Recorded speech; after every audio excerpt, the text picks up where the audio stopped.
মেষ রাশি, পরিপূর্ণ এবং সন্তুষ্ট জীবনের জন্য আপনার মানসিক দৃঢ়তা বৃদ্ধি করুন। এর জন্য আপনি ভালো ভালো বই পড়তে পারেন অথবা যোগব্যায়াম ও ব্যায়ামের সাহায্য নিয়ে নিজেকে সুস্থ রাখার চেষ্টা করতে পারেন। রাহুর একাদশভাবে অবস্থানের কারণে এই সপ্তাহের দ্বিতীয়ার্ধে আপনি আর্থিকভাবে বড় কোনো সুবিধা পাবেন, যার ফলে আপনি একটি নতুন বাড়ি বা গাড়ি কেনার পরিকল্পনা করতে পারেন।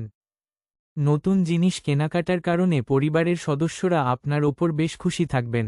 বৃহস্পতি গ্রহ তৃতীয়ভাবে থাকার কারণে এই সপ্তাহে আপনি আপনার পুরনো বন্ধু বা কাছের মানুষদের আপনার মজলিসে দাওয়াত দিতে পারেন, কারণ এই সময়ে আপনার মধ্যে অতিরিক্ত শক্তি থাকবে যা আপনাকে কোনো পার্টি বা অনুষ্ঠান আয়োজন করতে অনুপ্রাণিত করবে।